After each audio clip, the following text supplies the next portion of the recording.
Hello, interwebs, and welcome to Close Up. I'm your co-host, Joe. And I'm Ryan. Most of the big franchises enjoyed by modern audiences are decades old by now. And that longevity comes with certain benefits, certain drawbacks, which we're planning to talk about today. Just what does it mean to be a decades-old franchise in 2023? We're going to zoom past our medium shot because there's really no context to give here other than we're connoisseurs of media and like long-running franchise. We'll lead it all up. So let's just get into our close-up now and discuss this thing. So I think one problem right off the hop with decades-long franchises is sometimes they have trouble finding a new audience. I don't know if it's just you, but in my experience, a lot of the things that have run for a very long time, I'm in the minority for liking them as a young person. Most of the audiences for things skew a little bit older. They're either millennials or Gen X or boomers. Even. Yeah.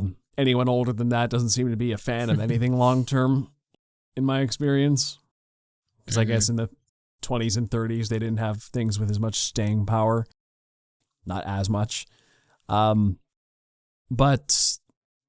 yeah, I just find getting new people on board is harder the longer these things run. The first thing I wonder, off the top of my head, is what's actually the appeal to old franchises? Off the top of my head, name recognition, I guess. I should try that because that's famous. Peer pressure, maybe. Oh, you gotta see this. Well, I'm not really interested. You gotta. Too bad. Like, do you just jump on things because you've heard of them? Like, what about you? Well, I think a lot of it has to do with just popularity at the time. And I think I've just been lucky enough in my life to, when I have jumped onto franchises, they were either relatively new or there wasn't that much content for it out. I mean, I jumped onto Star Wars at a very young age when the prequels were coming out. And there was only like maybe 4 or 5 movies out when I was there. Now there's so much content, it's hard to keep track of. We grew up with the Marvel franchise from the beginning. And just, I had another franchise off the top of my head, but now I can't remember what it is. But yeah, I think it's hard to, especially when Infinity War was coming out. I remember when people were like, oh, should I watch the other movies to get a sense of what Infinity War is? And people would often say, no, but it would help. Okay, how many movies are there? 22. Oh, that's a lot of time and effort. And especially nowadays. What's going on? No. Yeah. No. And I think nowadays, especially, people's patience is very thin, especially with different types of franchises. I think especially now with Star Wars. I mean, I've even heard a few takes we'll talk about it later on, but there's a few people who aren't the biggest fans of Ahsoka right now because they do tailor towards this sort of niche series Rebels that came out a few years ago. Well, and they don't fully understand it or fully are invested. Ahsoka is actually one of the main things I wanted to talk about today in this regard. It's kind of what sparked my idea for this episode in general about the pitfalls of long-running franchises. And it's kind of like you said with Marvel, that 22 movies of context just to understand this new movie. Where is the line for new audiences where we're basically, the rest of us are basically being gatekeepers and saying, not that you can't come, but you probably shouldn't unless you've done some homework. It's like, well, some franchises are, you've only got to watch one movie. And other franchises are, you have 22 movies and all these TV series to watch just to understand the core plot. You're still not going to understand a lot. Yeah. Ahsoka in particular, like you said, it carries over from a whole other cartoon where all these characters have been introduced before for the first time in live action. And a lot of people, or casual watchers of the Star Wars franchise, they don't know who this is. But I'm also like, well, why is that the show's fault? Why are you jumping onto Ahsoka, which was, like any Star Wars fan will tell you, it's basically season 5 of Rebels. It's a spin-off of The Mandalorian. Ahsoka Tano as a character came from another cartoon that ran for 7 seasons before, which is... Okay, so Ahsoka Tano came from a TV show that ran for 7 seasons, which is the spin-off of a prequel trilogy off of a franchise that came out 40 years ago, so that's a spin-off of a spin-off of a spin-off, basically. And why are we still expecting you to understand this? I'm like, does Ahsoka have to be explaining how the Force works? Like, what? Yeah. How new are we catering to? Like, what's the level you're supposed to be coming in at? Like, how much does it need to explain for you to be satisfied? And I don't want to be a toxic fan that's like I said, gatekeeping and being like, oh no, you shouldn't watch Ahsoka unless you've seen all 6 Star Wars movies and the Clone Wars cartoon and all of Rebels. That's too much. I don't expect that. Maybe Ahsoka should be a little more forgiving for newbies. But it's also like, okay, I as a fan know a lot about this stuff, and I would very much appreciate not having my time wasted having it re-explained for all the people who don't know. Because I feel like enough people watching this show do know. So where's the line? Well, to me, I feel like it's a lose-lose situation. Whereas if you're trying to re-explain everything, that's at least 1 episode of just exposition, which in terms of storytelling just as a whole is never good.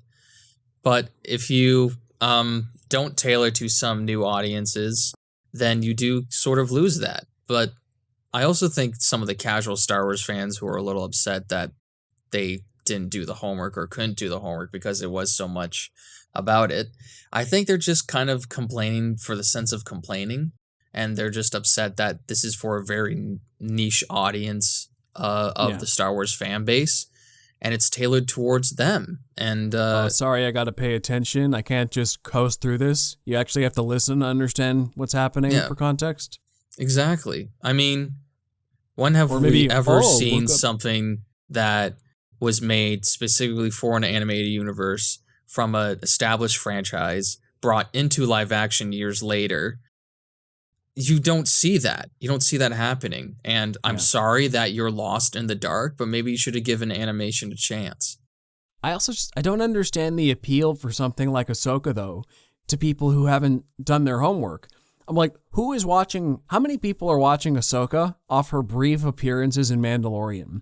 Why are you even watching the Ahsoka show if you don't have some idea of who this character is and why she's interesting? Like, it's a niche appealing show. And once again, I feel bad for the people who are getting lost.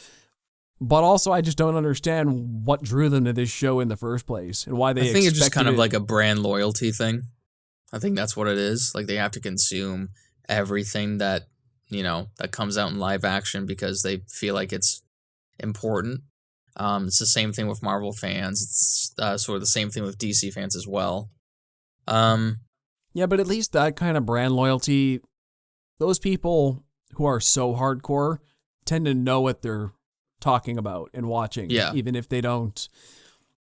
Okay, fine. I don't plan on watching every installment of everything, but I'm familiar with the characters and their stories enough to get the gist. Yeah. Like, I'm not one of those people, who missed anything going into Infinity War, like we're saying. But if I'd missed 1 or 2 movies, I'd still probably know what's going on.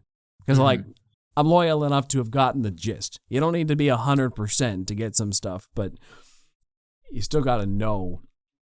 No, for sure. And but I think also they do tailor to all the audiences by adding some new stuff in. Like Balin and Shin are 2 completely new characters. For everybody. And they're for everybody. So we're all learning about their history in the universe and their relationship with others and with each other together. So there is some new stuff to it. It's not, this is just a continuation of Rebels and Clone Wars. It's just we've seen these we've seen these characters before. How do they actually interact in live action? Which leaves me sort of afraid for when eventually they'll probably bring in Cameron Monaghan into live action from the Fallen Order series, from the EA games. Because how much are you going to retread?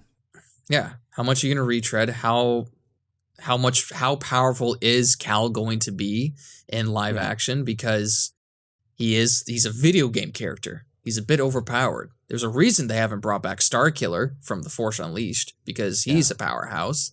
So you're going to be like damned if you do, damned if you don't. I mean, think about the live action fucking creation of Dragon Ball Z.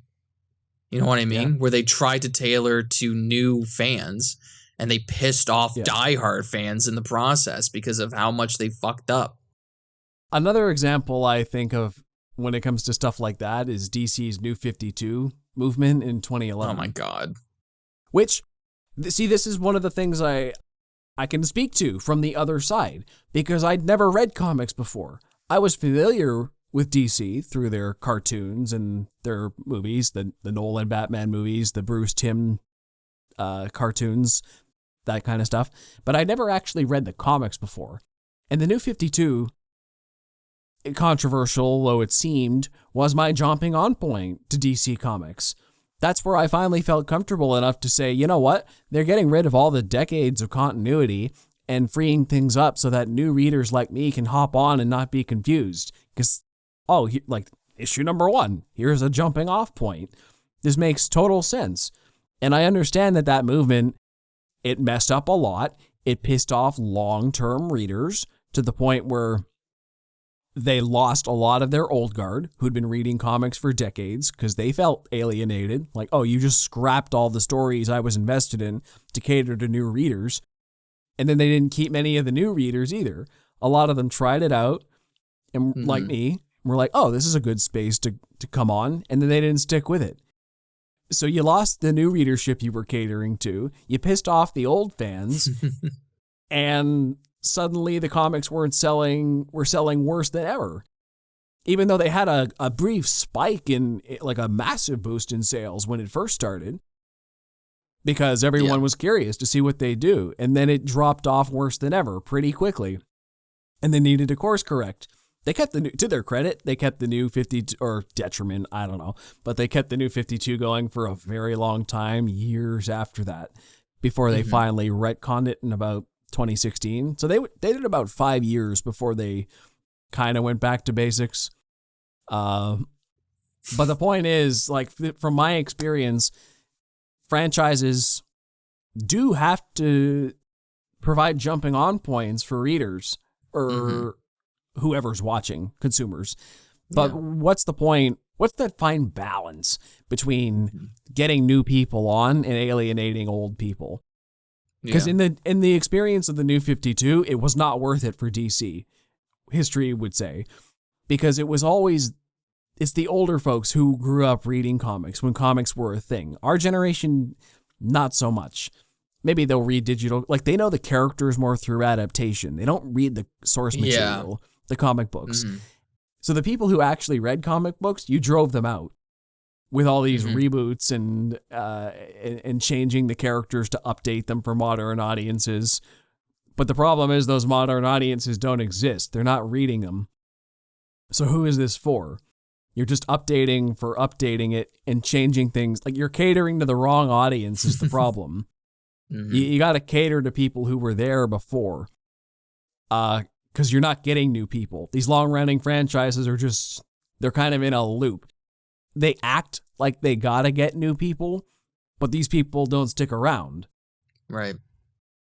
So, well, it all depends on like where the franchise is at, I think. And it's funny because it's an interesting topic and an interesting question, but I also think the answer rapidly changes depending on the franchise. Like one example I can think of is nobody wanted to stick with the Planet of the Apes franchise, but they did 2 reboots. The first one didn't work, and then the second one, someone had a good vision for. No, see, that's another good example. Then became one of the greatest trilogies of all time. Yeah, that's a good example. I think another one is James Bond. roughly same kind of era. Things weren't working. They updated. They tried something new. They did a really fresh take to rejuvenate the franchise, add new life into it. You definitely weren't catering to the people who were watching before, but you know what? It wasn't making money before. It was bombing hard, so sometimes you need to try something shockingly different.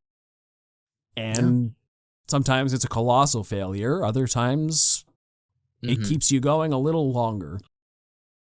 Another example I have here for one that pissed the old guard off was the J.J. Abrams Star Trek reboot from 2009. I, as a kid, was exposed to the original series in small doses. Didn't really think a whole lot of it. I do have some nostalgia for it. But it wasn't until those 2009 reboots, which older Star Trek fans will call sacrilege. They're like, what is this? This feels more like Star Wars. There's no intelligent thought in these movies. They're just action-driven spectacle with lens flares for good measure. And I'm like, yeah, but it got me into it. These movies are the reason I watched the other 50 years of the franchise, every episode of every TV show. I wouldn't have gotten into it if it wasn't for these movies to kind of hook me in and be like, ooh, modern, flashy, interesting. And yeah, now having gone back through all of it, I look on them more with that jaded eye and say, yeah, these aren't really representative of Star Trek that I come to know and love. But they got me in, so they did their job, didn't they? Yeah. Yeah, again, it's like it's a damned if you do, damned if you don't situation. Either you piss off your audience that's been with you since day one, and then just don't try to bring new people in and hope they do come in based on popularity, which never really happens. Or you try to tailor to new audiences, and then you just you just sort of have to hope that you got the brand loyalty from your old fans. And it's tough. I mean, I think the only big franchise to ever actually survive that is Star Wars, because it is a massive franchise. It's one of the most successful franchises of all time. Star Wars got lucky though. The only reason Star Wars survived is because of us, honestly. I'm going to put that out there. Original trilogy fans who grew up on episodes 4, 5, and 6, they love episodes 4, 5, and 6. Most of them jumped off the bandwagon during the prequels. Star Wars was not a cool thing when we were growing up because the movies were coming out and they were despised. But they were made for guys our age who are in their mid-20s now. And now that our generation's growing up, there's been this resurgence about the prequels. And we're like, no, they're actually very underrated. And you people who were bashing them 20 years ago, well, we see a lot more good in them than you did back at the time. And they grumble at us and say, oh, well, it's not my Star Wars. But we're the same generation who walked into the sequels and came out feeling like garbage, just like OT fans felt about the prequels 20 years ago. And now we're the generation that bitches about Star Wars. But the kids who grew up on the sequel trilogy now will come back in 20 years when they get a say, and they'll tell us how wrong we were for not appreciating it. 7, 8, and 9 are just as much a part of Star Wars as the rest of it, and they'll tell us how wrong we were. And that's the only reason Star Wars survives, is because it barely held on to life long enough for the detractors to get older and the people who love it to grow up and get a voice. It's kind of this weird cycle with Star Wars specifically. Yeah. And I think Star Wars, the people behind it, are doing the best to keep the franchise afloat with just not the movies, but with all the shows and the shorts that come out, trying to expand the universe and trying to make each project as unique as possible. That's the only reason it really has stayed afloat over the past few years. Yeah, although you could argue that franchise burnout tends to set in when everything popular decides it needs a myriad of spin-offs like that. Yeah. I understand it from a brand perspective of, hey, strike while the iron's hot. This thing is popular. We need to put out as much of it as possible. But as a consumer, I don't want all my free time just going to Star Wars content, yeah, I know that's what Lucasfilm wants or Marvel wants. If all my free time could be towards their specific brand, you can have enough content for me to just watch that. But I want more variety. To me, these things were special because there was so few of it. It felt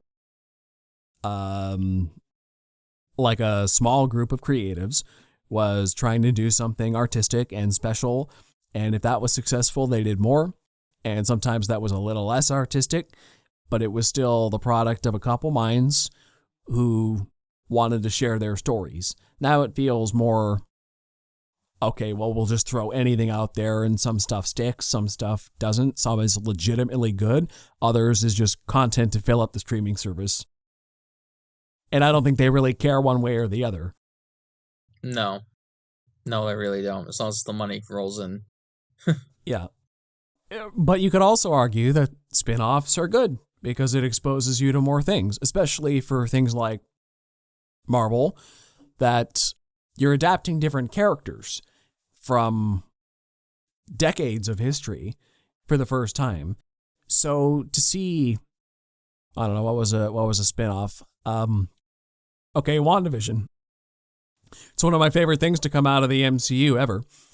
And I was never particularly interested in Wanda, but Elizabeth Olsen's a great performer, and she did well enough in Age of Ultron and Infinity War. And I said, you know what? Yeah, let's give this WandaVision show a shot. Oh yeah, Paul Bettany's great as Vision too. These are never my favorite characters, but let's see what they're doing. You think a show starring them could work? And it did. It's fantastic. Yeah. Other shows like Falcon and the Winter Soldier, I don't care for, but it could have been great. It's nice. I'm sure some fans of those characters are overjoyed that they got a spin-off of the movies. And it's hit or miss for sure when it comes to spin-offs, but you could bring a whole new audience to characters who might never have had them. Mm-hmm. And that's just nice to see, especially the more niche it gets. Like, I know Justin was overjoyed that we got a Blue Beetle movie. It's like, wow, how? Yeah. It's like, wow, where are we at now? When Blue Beetle gets his own movie, that's incredible. I never thought this would happen. And Booster Gold's getting his own show. Sure. And that's playing to a niche audience, but I'm there for it. Booster Gold's one of my favorite DC characters of all time. And I'll be hyping that up for other people and being like, look, you like DC, you like Batman, you like Superman, but have you heard of Booster Gold? Part of the same universe. And awesome. The greatest hero you never heard of, mind you. But that's what spin-offs do. They give you more opportunities to see parts of the universe you didn't know you wanted. But they can also burn you out from overexposure. Right. I think the problem is where a lot of people are having burnouts with these big franchises is, especially Marvel, and I hate to throw them under the bus, is they feel and are receiving a lot of quantity, not quality. That's the main issue, especially with Marvel, where, especially in this last phase here, it's been very formulaic.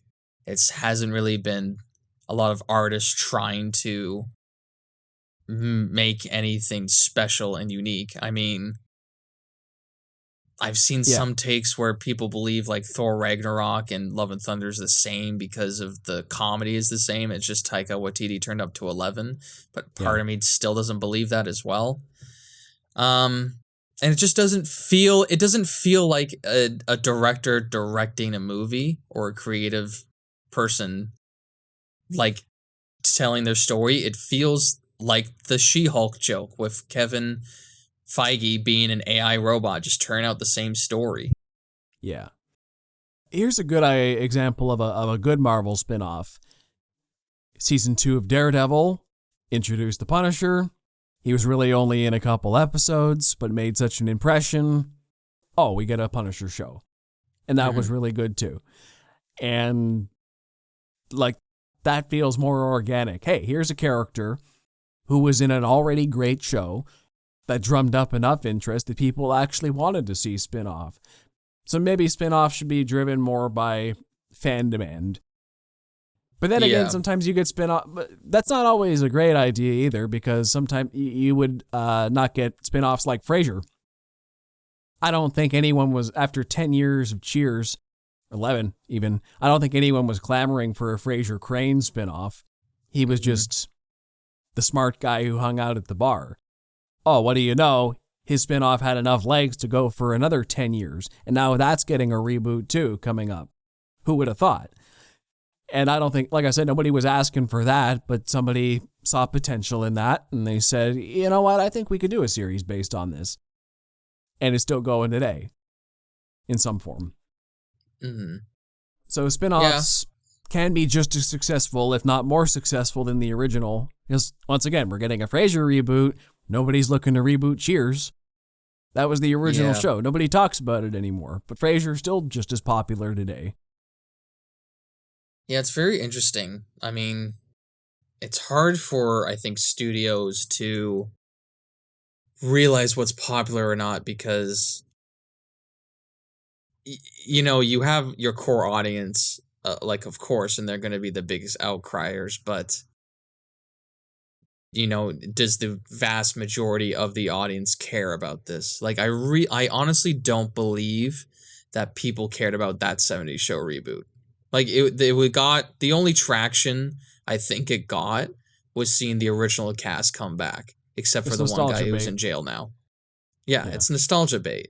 So I think studios, they know they're doing it for the core audience, but then they're just gonna, a lot of them just do it just to throw in the nostalgia bait, and then don't really put in the effort to make the new characters that great. You know what I mean? Yeah. So it's kind of another show that did well. Another show that did well in that regard, though, was Cobra Kai. Yes. Cobra Kai makes me care just as much about the new characters as it does about Johnny and Daniel, who have aged quite a bit. Well, that's since because the original. It's about people who care about the fucking universe. It's a perfect legacy installment because it's got the themes that carry over.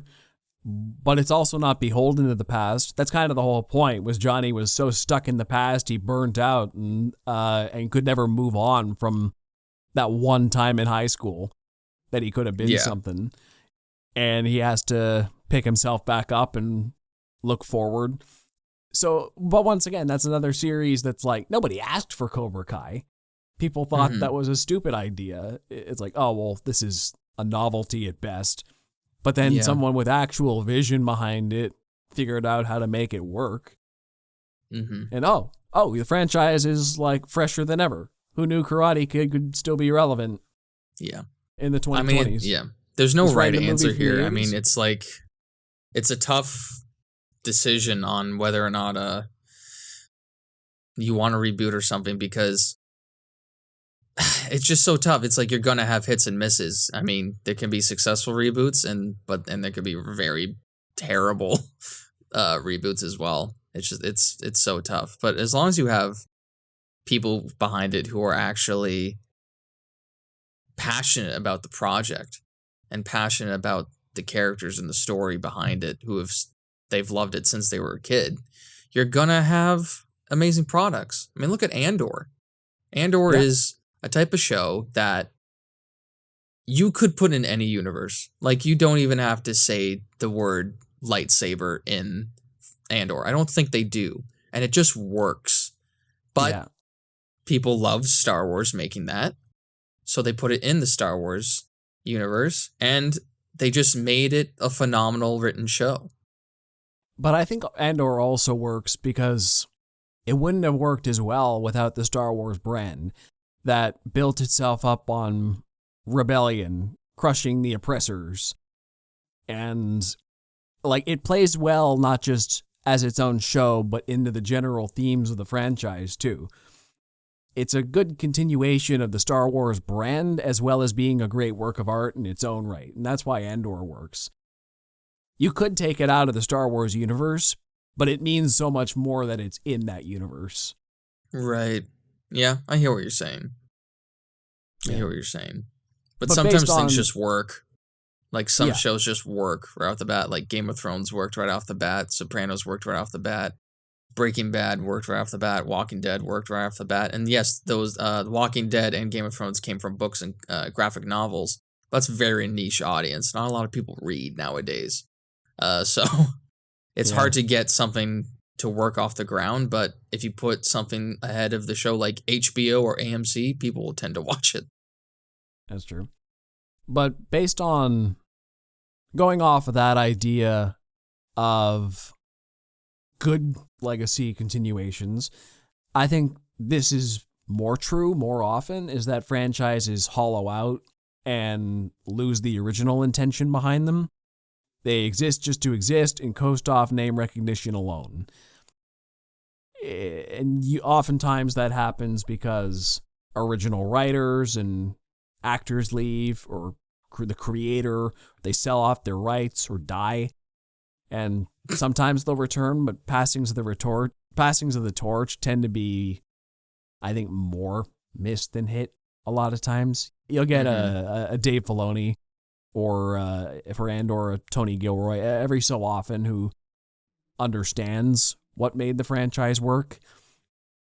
Or more often than not, you'll get I don't want to throw too many people under the bus now, but you know the franchises that don't work. It's most of them. You'll get the people who don't understand what they're doing at all. My list here, I have a note here, for example, Terminator is one that's like after James Cameron did his 2, and somehow the franchise is still going, but there hasn't been a single good Terminator movie since 2. It took a very clear drop off after James Cameron, and they never got it back. Because those franchise only needed 2 movies. The number 2 had a very definitive ending, and then they kept going and retconning itself just to have excuses to keep making movies. Yeah. And it never worked. Nothing about that franchise worked, but it still somehow it just coasts on name recognition alone. Oh, maybe this will be the Terminator movie that's finally good. Actually, Transformers does the same thing, except that was never really good since the 80s. None of the new movies are good, but it just coasts off recognition. How dare you? Transformers 1 is a classic. Sure. I never got past that one. Even as a kid, you didn't get past it? I watched the first one, but I never I see what you're saying. Yeah. I'm like, oh yeah, I like the Transformers as an idea, but it's not clicking for me. I'm like, this is the thing with Terminator, 80s kids. Yeah, the thing with Terminator, specifically, I think it has more to do with star power than actual like story elements. There's not much you can expand on besides, hey, we sent someone back from the future to the past to save this child because robots were sent back to the past. There's only so many times you could do that till it gets stale. And I think just the star power of Arnold over the years, hasn't really diminished because he's just that popular of a person. So it's just one of those things of why they keep making it, and they think, oh, just because Arnold's in it, people are going to love it. Hey, we brought back Sarah Connor. She's going to do great in it. And mixed results. I'd say worse than mixed, just bad. Yeah. Well, I think one thing a lot of people miss in long-running franchises is that these franchises are often stories, even though they have different spin-offs or multimedia things, like they have TV shows, movies, video games, what have you, that the franchise as a whole is a story. And going back to Ahsoka, I think that's part of the problem, is that it's Ahsoka, they kind of bill as its own TV show. They say, oh, you can watch Ahsoka. And traditionally, we're conditioned to believe that TV shows or miniseries ought to stand alone. That you can, sure, this show called Ahsoka, I can just watch that. But you have to understand when you're watching something like that Ahsoka is just the latest piece in an ongoing story. You can't actually jump into Ahsoka. You have to understand that media has changed, and we're just calling Ahsoka basically a new chapter of a book that's been going on for 40 years. Right. Like people, and that's the thing about long-running franchises people don't understand. It's at the point where you're not starting a new story. You're jumping in on a new chapter of an adventure that's been going for a very long time. Maybe you'll get lucky and that chapter is something you can follow, but it's just one new element to an ongoing world. And I know a lot of people will find it disrespectful to watch things out of order, but that's the problem. You can't start people at the very beginning of franchises anymore. The longest running franchises, good luck starting people on chapter 1 now. Yeah. I mean, very famously, we have a mutual friend, Steve. He refuses to watch Star Wars from the beginning because he finds the older movies a bit boring, but he's an idiot, so. But at the same time, I don't necessarily blame him, because when you see how far special effects have come, and well, it's not just special effects, it's old pacing, poor effects, outdated social norms and language, and other cringy things that modern audiences see, and we're like, oh, that was a very different time. Okay. But you also can't start with the new stuff because you lack the context. Mm-hmm. And it's probably only the least bit representative of what the original was all about, because things have changed and adapted so much. It's like, well, maybe it's more palatable for modern audiences, but you look at it and you're like, yeah, that was okay. And the fan bases are like, what do you mean that was okay? This is the best thing ever. Well, I didn't understand the context. Like, the hype is okay, I guess. It's like, well, you need to watch the old ones to get it. Well, I don't want to. They're old. Well, I think that's your problem. If people want to jump into a franchise, but they don't necessarily want to start from the beginning, then to me, and especially Star Wars, I'm a huge proponent of, if you want to start watching Star Wars, you have to watch the originals first. Because that is where everything is centered around, and that's the story of it. This is the main reason that the rest of the franchise exists, but is also centered around. I mean, prequels are about the Skywalkers. The sequels are about the legacy of what happens in the originals. Most of the shows are what happens in between the prequels or the sequels or the originals.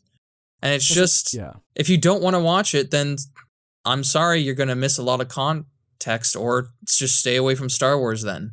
It's not like I would go to someone, hey, if I'm watching Game of Thrones, should I start at season 7? No. Well, I don't want to start from the beginning. Okay, then you're fucked. Like, I don't know what else you want me to say. Yeah, sometimes you got to suck it up and just watch the old stuff. Yeah. It's very you can watch 3 seasons of Love is Blind, but you can't watch 3 movies from the 70s. Like, suck it up. Yeah, suck it up, or don't get in with the franchise. Exactly. And when you do get in with the franchise, don't waste the fan base's time complaining about how awful the movies are. Actually, a note to the fan base. Can the fan base stop doing that to itself? Yeah. I want to get in on toxic fan bases in a little bit, but I just want to carry off this point a little bit more. I do think it is okay for some long-running things that you don't need to see everything to get the whole story. I understand these franchises have been going for a very long time, and you're a very busy person. But a good way to go about stuff for TV, specifically, is look up best of lists, maybe. And yeah, I don't care which franchise it is. Every one of you who have something you love very dearly have to admit that a lot of it's probably garbage. Like, especially on TV shows that have been going for a very long time, there are a lot of stinkers in there, be honest. Some of the stuff, of course, yeah, some of the best of all time, I'll bet's in there. But there's a lot of bad stuff that breaks it up. So I don't blame people one bit for just saying, you know what? If I'm going to watch 7 seasons of a TV show that had over 20 episodes a season, there's like 200 episodes in this show, I don't mind watching just the top 50. I can make time for that. Instead of the I'll watch the top 50, avoid the 100 mediocre ones and the 50 awful ones. Mm-hmm. Yeah. And that's okay. Argument on the flip side for not skipping anything is you got to see at least some of the show at its worst to appreciate its best. Because if you're just watching the best, you might not appreciate why it's so good. You got to go on that journey like the rest of us did and watch enough to be like,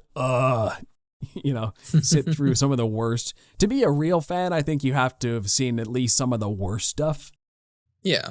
And still sat through it just to give a little bit of credibility. Yeah. I mean, I slept through, but tried to watch Venom, Let There Be Carnage. So there's that. Personally, I like Let There Be Carnage better than the first one. It was a little... It's not good. I don't care. It's a perfect B movie. It's weird, and it leaned more into it than the original did. He's not Venom. Anyway. That's my whole debate about the Venom franchise. Like, it's its own thing, but like Venom never like web swings at all. And the reason Venom looks the way Venom's supposed to is because he was Spider-Man first. But anyway, doesn't matter. It's their own universe about it. I'm just a Venom super fan. But yeah, I mean, I agree with your point. Like, you have to see some of the bad to appreciate the good. And, I honestly would never say specifically like, hey, avoid the sequels, because there is some good stuff in there. And it is a continuation. And if you wanted us to talk about Star Wars with you, then I think all the movies are a must. Yeah, I think all the movies are a must except Solo. And that's just a joke. But it's just, it's tough when you're trying to introduce a franchise that you love to a new person. And there's like, oh, I have to spend time on this. I was like, well, yeah, of course you do. I don't necessarily mind giving somebody a gateway drug to get in. Even if it's an old show or an old franchise, if you're just, say you're trying to get into Star Wars, because, like I said, Ahsoka was what started a lot of this discussion in the first place, and Star Wars is going to come up a lot. But I wouldn't necessarily even be upset if you showed somebody just Empire Strikes Back before A New Hope. If you're just trying to get it, or something like that. If you're just trying to get in the very best, be like, just to hook you in. It's like, look, you can watch the beginning, but that might bore you. Perfectly frank, episode 4 is not necessarily suitable for modern audiences. It's not as breakneck pace as it was in 1977. Empire is the best this franchise has to offer. Here you go. If you like it, I recommend starting at the beginning and, working on the story from there. And I know a lot of people will hate me in the comments. You'll get very angry at me for this specific idea. But let's say just for TV shows, same thing. You don't have to start at the beginning. Just show some of the best to say, this is what this is when it's really good. And if you're interested, then you can start from the beginning and work your way through it knowing it gets good. I think TV shows is a little different because you need so much context with what's going on. I mean, yeah. God forbid someone wanted to start Game of Thrones at season 3 because that is some of the best writing in there. But Game of Thrones specifically is a lot of dialogue and a lot of build-up. And they talk about a lot of past relationships and what happened. And it is way more fluid starting from season 1 than it is season 3. Like Sopranos, here's another example. Sopranos season 1 is probably one of the weaker seasons, but still a very good season. Yeah. And it's slowly introduced. And even with shows, you can always just take a break. You know what I mean? Like, you can take a break between seasons. And with a show, it's episodic. So you only have to take, at most, 30 minutes to an hour out of your day to watch a single episode. And you'll be fine with it.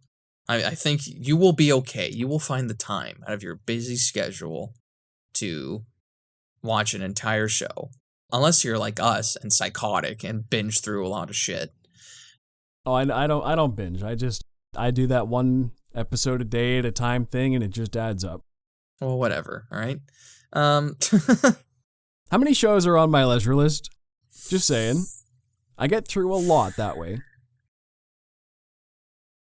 Ryan's got nothing to say. Anyway. Yeah, I rewatch too much stuff now that I think about it. But it's tough because I hate the hearing sometimes where it's like, oh, I want to watch something, but I don't know where to start. And then you tell them where to start. It's like, well, I don't want to start there. It's like, well, you can't start a marathon halfway fucking through. Like, you just got to do it. I mean, we had to do it. We got lucky, but we had to do it. Yeah. I mean, I watched all 10 seasons of How I Met Your Mother just to be disappointed. Did I want to do that? No. But I had to get the context. I think the other problem with these long-running franchises, though, is that even if you start... Sometimes things run for so long that you can't even get a good representation. Here I have an example of Doctor Who. That show ran for, well, at this point, it's 60 years. Started in 1963. You can't show somebody modern Doctor Who and then say, oh, go back to the 1960s ones, and this is the show. You can't even do that on the original 26 season run. Doctor Who in 1963 is a far cry from what it was in 1989 or even 1974. Right. Just so you know, the 70s were the best ones. But you can't watch William Hartnell or John Pertwee or Peter Davison or Sylvester McCoy. They're all completely different. Every couple of years, that show reinvented itself to the point where it was unrecognizable nearly. It's like, yeah, it's all one show. And if you were following it along season to season, it's like, oh, well, season 5 doesn't feel that different from season 4, but season 10 feels nothing like season 5. So and then you get into the modern series from 2005 to present, and even that feels pretty different from itself. Like, the stuff they're doing last year is pretty different than from 2005. But if you kept going consistently, the progression makes sense. But on a show like that, it's been going for so long, you can't even cherry pick stuff and say, yep, this is what this show is, because it's not. You can say, yeah, this is what this was for those couple years on either side, give or take. Like, if you want to watch David Tennant's Doctor Who, okay. Yeah, this is what it was like when he was on. Which one? Well, okay, bad example. Bad example. Well, no, actually, good example. Yeah, you want to see David. It hasn't started yet, right? It's coming out in November. But that's a good example, actually. Yeah, watch David Tennant's Doctor Who. Oh, well, when he was like the 10th Doctor, the 10 and a half Doctor, the kind of 14th Doctor. Like, they're very different eras of the show. What do you want? It's all David Tennant, but it's not the same. I think if you want to watch Doctor Who, you jump into the crossover episode with David Tennant and Matt Smith. The 50th anniversary? Yeah. Where you're trying to tie in... at that point, you're trying to tie in 8 years of TV, a little bit of pre the show as well. You're trying to fill in that like 15-year gap when the show was off the air with that episode too. Yeah, there's a lot there. But yeah, that's just a problem with change. Is that, like, it's great at the same time. The show needed to reinvent itself. That was one of the most brilliant things it ever did, was came up with the idea of, we're going to build in a plot device where actors can switch out every couple years and the show can, as the main character, and the show can keep running. Brilliant. But that also means when you're trying to pitch the franchise to people, you can't say, oh, it's this thing. Oh, this actor was so good in the main role because they were only in that role for a couple years. Oh, you can say, this is a great era. Like, Tom Baker is my favorite era of the show. But Tom Baker's, that's just his era. It's not representative of everything. Right. So you can say, oh, I like these couple years. But you can't say, I like the whole show. Or you will. There's a little something for it. So that's kind of the catch and trade-off. There's a little something for everybody there in that 60 years. Your favorite run of the show might not be my favorite run of the show, but it ran for long enough that there's two completely distinct things that we both like. So, yeah. So that's a benefit and a drawback of long-running franchise like that. Yeah, for sure. I mean, just look at Simpsons or Family Guy or American Dad. Like, there's such a distinctive difference between with Simpsons, like season 1 through 8, and now you're on what, season 30? 33 and it's just or 34 now. Yeah, it's just so different of how everything is, and sometimes shows just need to die. They just need to end before it gets out of control. Well, because sometimes Simpsons will never die though until they run out of things that they can predict that will come true. So, I just sent you a picture. Yeah, I was watching The Simpsons just before we started the show, and it was an episode from season 10 where it was a 1-second gag where somebody goes to 20th Century Fox, and the bottom of the sign said a division of Walt Disney Company. That's a 20-year-old joke. And it was for 1 second on screen, but it was, I had to pause it and laugh because that's hilarious. That's funny you caught that. Yeah. But that's another interesting point, is that a lot of things just run out of steam. Sometimes they don't even get blatantly bad. Well, like, it does tend to get bad, but sometimes shows just run out of ideas. Franchises have nothing new to offer you. They can keep going, for better or for worse, but it's starting to feel a little repetitive. Let's go back to Star Wars again. Episode 7. I think it's a good movie, but it's definitely not an original. Right. Where it's kind of just replaying the greatest franchise hits over and over again. And I know a lot of detractors of Dave Filoni's work on Star Wars say the same. They feel he's not being inventive enough with the franchise. Wrong, and is more content to bring back cameos and greatest hits from his previous TV shows. I believe he is furthering their stories and it is relevant. But I can also see why people say, give us new characters, give us more new instead of going back to the same old wells that we know have been proven. Well, the problem is, if you do that in Star Wars, you just create just so much crap and it just becomes Marvel again. Whereas when they released their like Phase 5 show list and they were like, oh, they're going to be the Echo show. It's like, oh, that kind of B villain from Hawkeye. Okay. Cool. But it could be great. It's like we talked before about the spinoffs. I don't have much confidence in modern Marvel, but the idea of the spinoff isn't abhorrent to me. Because with the right creative team, that show could be one of the most kick-ass shows on TV. Mm-hmm. It's not going to happen, but it could. Yeah. The one Star Wars show that I am excited about, if it still is happening, is Acolyte, where it's a bunch of Sith running around in their own TV show. That's something that's new, that is inventive, and that we have not seen whatsoever. But the whole thing with but the whole thing with Ahsoka is like, this is a main character to a certain generation of fans. This is a character that people have grown up with. And she deserves her spotlight. And as soon as I saw she was getting her own show, I said absolutely, because she deserves it. And I think more people should see who this character is.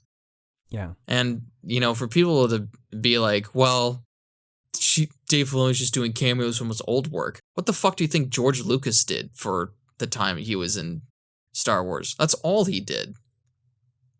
I mean, look, the prequels were like, oh, Yoda was here. Obi-Wan's here, Anakin's everywhere, and then all the little characters from the prequels he put into the Clone Wars. So nothing is completely original. You need to tie stuff together.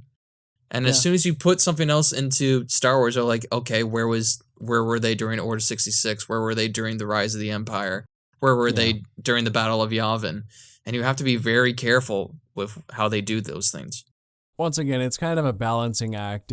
There's a difference between putting this here to flesh it out, and I'm just going back to the familiar because I'm too afraid to blaze new trails in this world. But I think the main problem with the running out of ideas is something I notice a lot of franchises do, and jump the shark. Right. Once you jump the shark, you can't go back. You probably had this experience, just like me, where every franchise that goes on more than 10 years, I'll say, hits that point where the crises get so big and so ridiculous, and then the heroes save the day, and then they have to do it all again, sometimes even the next year. And it's just like, okay, I miss when this thing was just about the regular stories and it didn't have to be about world-ending events every year. Mm-hmm. I'm looking at you, Doctor Who, again. But also Marvel. Once your main bad guy snaps Half-Life out of the universe, okay, what more are you going to do? Yeah, you're introducing the multiverse because you got to one-up yourself. But what after that? When's going to come the point of, okay, this is too much and I literally can't even comprehend it anymore, and you're just throwing everything to see if it'll stick? I can't even comprehend the scale of this anymore because you just have to keep going bigger. There's no human stakes anymore. And I feel like every franchise does that, even on more of a macro level. It's called Flanderization. Like, they run out of ideas, so everyone just reverts to the one trait of themselves everybody most associates with them. Ned Flanders used to be a nuanced character. Now he's just that local religious guy who gets offended at everything. But there used to be so much more to him. Like everything really has that if it runs long enough. They run out of ideas, the stakes get way too high and goofy and stupid, you lose grounding, people become less nuanced. It's just, and sometimes things can come back from this. I've heard The Simpsons in recent years has made their characters more grounded again. A lot of fans are happy about that. These things can make a turnaround, but they tend to get worse before they get better. Just because people can't think of more grounded scenarios to put their characters in, so they have to be like, okay, what else you got? This franchise isn't stopping, so what more can we do? And sometimes you'll get really creative ideas. Most of the time, you're going to lose people. Yeah. It's going to happen. You're going to have people fall off from franchises here and there, and you're going to have the people who just love it to death and will stick with it to the end. It's going to happen. Creators need to realize that and not be so afraid of it and just stick to what's working, but still adding some creative element to it. Well, once again, that's the double-edged sword. Or let it die. Well, that's what I was going to say. Do you foster some creativity by saying, we're in a spot, what more can we do? And try to think of really interesting ways out of your corner? Or do you just let it die its natural death because you can't really do much more? I think comic books are another great example of this. Superman and Batman, and they've been around for 80 years. I don't think you can tell any more stories with Clark Kent and Bruce Wayne that I haven't seen before. Or Peter Parker. Like, these characters. Challenge? I'm sorry, but these characters have been around for so long. I've seen them adapted so many times. Maybe not every adaptation has gotten every bit. Like, yeah, we're only now getting Batman movies like the Matt Reeves one that show his world's greatest detective side. But the comics have been done to death. Like, the comics don't have any more new stories for Batman to tackle. It's like I've seen the same themes explored over and over and over again. Like, when do we just let it die and pass on? And that's where we get into legacy installments, for better or for worse. But, okay, here's a good example also with DC. DC had this really good thing going for a while, where they were replacing all their Silver Age characters with new counterparts. Two off the top of my head that were very popular were Kyle Rayner and Wally West as Green Lantern and The Flash. Wally West specifically was probably the most successful legacy character in DC history, one of the most successful of all time. Replacing his mentor for decades in the comics. And then they brought Barry Allen back. And he's basically been the main Flash ever since, until really recently. And I know a lot of people who love Barry Allen. They say, oh, this is fantastic. We got Barry Allen back. But a lot of other people who grew up with Wally West for a long time, they said, well, why is this happening? You're moving backwards now. Barry Allen got his time. And now this is like Wally West is the main character of the book. We've seen basically every Barry Allen story we can see. What are you retreading old ground for? Why don't we move forward? Because franchises are afraid to move forward. They go back to the familiar. So, and a lot of them do that. They're just afraid to keep going. Yeah, for sure. Try something actually different. So another problem with franchises is toxic fan bases. Yeah. The longer it goes, I'm not going to say this is a problem because people are bad and franchises are just inherently toxic. What I think the problem is if anything runs for long enough, it's back to the Doctor Who conundrum. It's you get enough people, they all have strong opinions about different things. Your favorite Doctor might be the era you grew up in, and mine might be the favorite era I grew up in. Back in the 70s, there was only 4 guys to choose from. The debate wasn't that intense. Now it's 14. Imagine that. Well, 13 people, I guess. But the point is, there's so much more of it to debate. So you get stronger opinions. You get more fighting. The fan base gets more fractured into different segments. Oh, well, this isn't my era. I don't count this as canon at all. Well, but it is. Oh, well, I don't like it, so it doesn't count. Oh, it's only the original trilogy. Oh, it's original and prequels are pretty good. No, original prequels and sequels, they're all relevant. Stop discounting them at all. Like all these franchises get fractured over time. People arguing over what's legitimate or what's not. It's funny because it ends up to the point where many fans seem to hate the majority of their franchise. I'm like, well, how do you call yourself a fan and complain about like everything except a tiny subset? Yeah, I've met a few Star Wars fans. There was like a meetup during the May the 4th once, and there was one person who I was talking to. They're like, yeah, I don't watch Disney Star Wars. And a part of me understood that, but another part was like, you should still watch some of it. Yeah. I don't blame people for not wanting to watch new stuff because, to be fair, it is a lot of stuff especially on streaming services. There's so much crap to keep up with. And I don't blame people who aren't uber fans of franchises to keep up with it because, I mean, fuck. Some of the shows go on for 10 hours plus, 8 hours plus, and that's a lot of commitment for people who just like to watch the movies. So I understand when there's some people who have like fatigue or, they see one bad iteration of something and then they just assume everything else is kind of on the same level. But, toxic people will be toxic. Usually the loudest person in the room is usually the one who's the one in the wrong or just not the most level-headed. And with any fan base, you should always just take it with a grain of salt. I mean, look at sports fans. You talk about sports fans, probably the best and worst insults I've ever heard have come from sports fans talking to each other. It's going to happen. Just kind of have to take it with a grain of salt. I would never tell somebody to not join a franchise based on the fan base, though. I would warn them about it, but I would not be like, don't be afraid to tell your opinion, unless it's Last of Us fans. That's a bit different.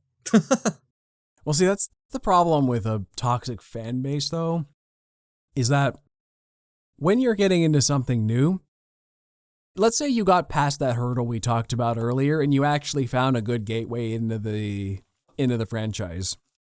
You're watching it, you're legitimately enjoying it, and when you enjoy something, you want to talk about it because discussion helps foster further passion for the franchise, for whatever you're watching. But then everyone you have to discuss it with is an asshole and tears every opinion of yours apart, especially when you're brand new in it and you don't understand the nuances yet.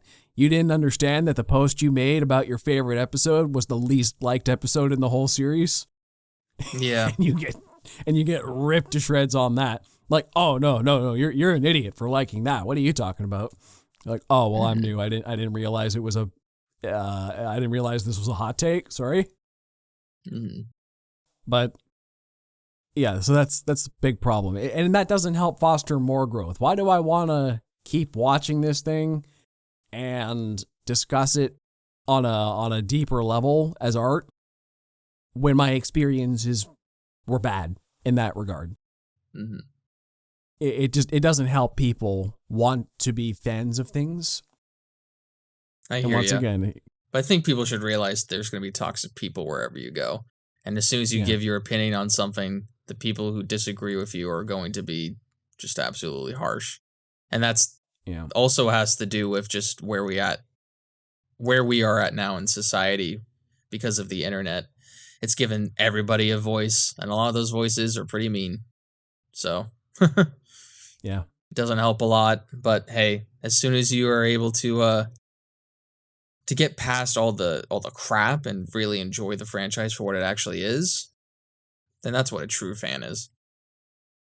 I agree with that. So and also without the sequels, we wouldn't get Babu Freak. So take that, everybody. Babu Freak. So another thing about long-running franchises is that they end up creating weird contradictions amongst themselves. Once you have franchises that expand from books, video games, movies, TV shows, comic books, all sorts of media, there tends to be a generally held idea of what's canon or not. If you never heard the term canon, that's just kind of the legitimate events. There's like fan fiction, and then there's this is legitimately the story. A lot of it kind of blurs together, but some people say this is legitimate, and this is not. But you start getting contradictions the longer things run. You'll have like, I don't know, a line in a canon comic book that's like, yep, this is the way things are. But then the TV show will get revived, and then they'll say something, and it'll erase that from canon. And people who read the book are like, what the hell? That was canon. It's like, well, it was. And then the thing that's more legitimate showed up and said that doesn't count anymore. Or even you'll have a line from a movie, and then 5 years later you'll have another line that contradicts it. And the people who make the new movie are like, no, this is the real thing now. Like the thing that jumps to mind is Far From Home, where Mysterio said this is Earth 616, and then like 4 years later, Across the Spider-Verse was like, that was actually Earth 1999. And Merle's like, oh, that's the true thing. And it's like, okay. Well, so which one do I believe? You know what I mean? Exactly. Like there was somebody stated a thing, and then later it got contradicted, and then somebody made up a reason for that contradiction, or they just ignored it and said, this is what it is now. Don't ask too many questions about it. Which, going back to toxic fan bases, that tends to piss people off when the thing they like is suddenly rendered obsolete. I know I was there when all of Star Wars Legends was rendered obsolete in 2012 when Disney bought Lucasfilm. I said, well, I invested. That wasn't really a contradiction so much as a hard reboot. Yeah. They said, well, all this stuff is glorified fan fiction anyway. The only thing that really counts is the Clone Wars cartoon because George Lucas made it, and the original movies because he made it. Everything else, he said, he let slide. But, like, we're making our story now. And it doesn't have anything to do with these. So a lot of people get pissed and they say, well, this was the story, and I don't count your story. Like, well, too bad. But even that contradicts itself. Like, I know a lot of people, like there was a comic book that said Kylo Ren was Luke Skywalker's first apprentice. And then at the end of Mandalorian, we see Grogu went to train with him for a bit. And people said, oh, well, your own comic book said something different. There's people whose whole jobs it is to make sure these kind of contradictions don't happen.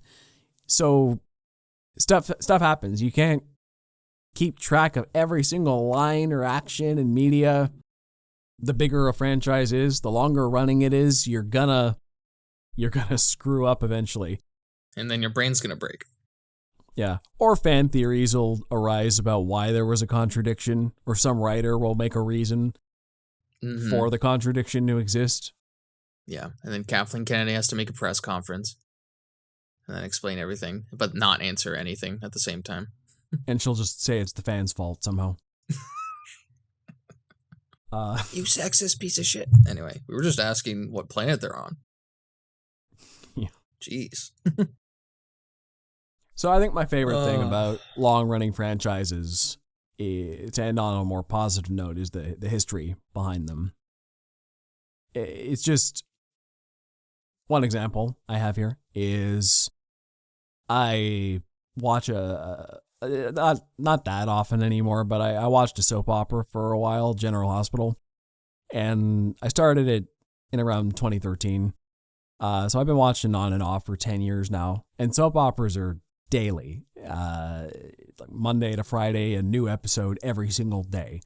And General Hospital's been running for 60 years now. So they've been doing a new episode Monday to Friday for 60 years. And the crazy thing about something like that is that it's still the same actors as they were decades ago. Like, my mom watched that show in the 80s, same actors.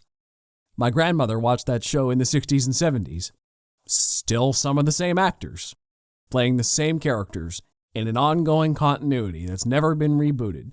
And when I jumped in on 2013, there's no roadmap for this. My mom came in some days and saw who was on. She's like, oh wow, that's Nicholas. I remember him from when I watched in the 80s and 90s. I'm like, oh, great. Explain to me who this is and how they relate to these people.